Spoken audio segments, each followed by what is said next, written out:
ইষ্টপ্রাণ দাদা ও মায়েদের প্রত্যেককে জানাই আমার আনন্দিত জয়গুরু। আশা করি আপনারা ঠাকুরের দয়ায় বেশ ভালো আছেন। আমিও ঠাকুরের দয়ায় বেশ ভালো আছি। প্রত্যেক দিনের মতো আজও পরম প্রেমময় শ্রী শ্রী ঠাকুর অনুকূল চন্দ্রের নারী নীতি গ্রন্থ পাঠ করব এবং তার ব্যাখ্যা করার একটু চেষ্টা করব। যতটুকু আমি বুঝি, যতটুকু আমার বোঝার ক্ষমতা হয়, যতটুকু আমি বুঝি ঠিক ততটুকুই আপনাদের সঙ্গে শেয়ার করব। আমার খুব ভালো লাগে এই কথা ভেবে যে আপনারা আমার এই ভিডিওগুলো দেখছেন, তারপরে সেই ভিডিওগুলো কমেন্টস করছেন, সেই ভিডিওগুলোতে আবার শেয়ারও করছেন। সত্যি আমার খুব ভালো লাগে, কারণ ঠাকুরের কথাগুলো আপনারা কিছু হলেও শুনছেন, আবার সেইগুলো অন্যদের কাছে পৌঁছে দেওয়ারও চেষ্টা করছেন। প্লিজ আপনারা আমার এইভাবেই পাশে থাকবেন। ঠাকুরের কথাগুলো যাতে আমরা সবাই সুন্দরভাবে ঠাকুরের কাজ করতে পারি এবং প্রত্যেকটা মানুষের কাছে যাতে ঠাকুরের কথাগুলো পৌঁছে দিতে পারি। তবে আজও বলবো, ভিডিওটা স্কিপ না করে অবশ্যই একটু শুনবেন এবং ভিডিও শেষে কমেন্টস করে আমাকে জানাবেন আমি যতটুকু বুঝতে পারলাম, আমি যতটুকু বুঝি সেই বোঝাটা এবং সেই বাণীপাঠ এবং তার ব্যাখ্যাটা ঠিক হচ্ছে কিনা অবশ্যই কিন্তু আপনারা জানাবেন। প্রত্যেককে আপনারা জয়গুরু সম্বোধন বলেন এবং জয়গুরু বলেন, কিন্তু আমি বুঝতে পারি না যে আপনারা সঠিক হচ্ছে কিনা, সেটা আপনারা আমাদের অবশ্যই গিয়ে জানাবেন। জয়গুরু। তো আর ভিডিওটা স্কিপ না করে দেখবেন, আমি আর বাড়াচ্ছি না কথা। তো এবার পরম প্রেমময় শ্রী শ্রী ঠাকুর অনুকূল চন্দ্রের নারী নীতি গ্রন্থ পাঠ। বিবাহে বয়সের পার্থক্য। ঠাকুর বলছেন, বিবাহে বয়সের পার্থক্য কেমন থাকা উচিত। বিবাহে বয়সের পার্থক্য যাহাকে প্রতিবরণ করিবার সম্ভাবনা আছে, বিশেষ করে যারা মেয়েরা যাদের বিয়ে হবে তাদের কথাই বলা হচ্ছে এখানে। যাহাকে প্রতিবরণ করিবার সম্ভাবনা আছে, যাকে প্রতিবরণ করিবার ঠিকঠাক আছে, তাহাকে শুধু বন্ধুর মতন চিন্তা করিও না। তাহাকে কিন্তু কখনো বন্ধুর মতো করে ভাবলে কোনোদিন তা ভালো হবে না। বরং ভাবিও দেবতার মতো, আচার্যের মতো।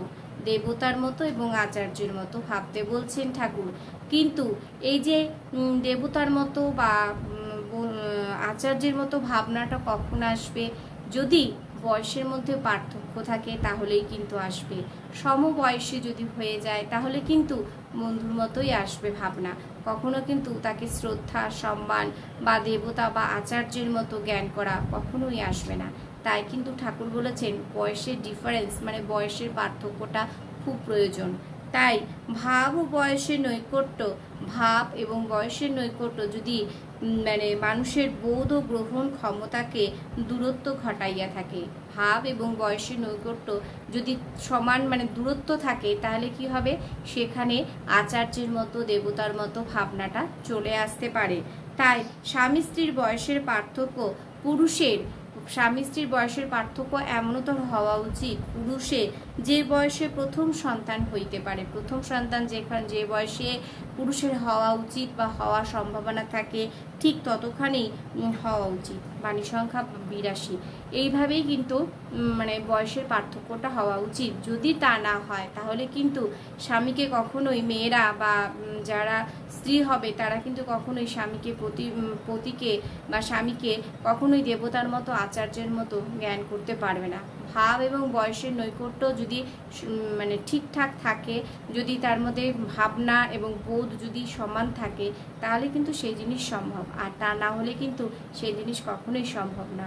জয়গুরু। যতটুকু বুঝলাম ততটুকুই আপনাদের কাছে শেয়ার করলাম। ঠিক হলো কিনা অবশ্যই আমাকে জানাবেন। আর ভিডিওটা বড় করতে চাই না, আমি অল্পভাবে সংক্ষেপের মধ্যে চেষ্টা করি বোঝানোর।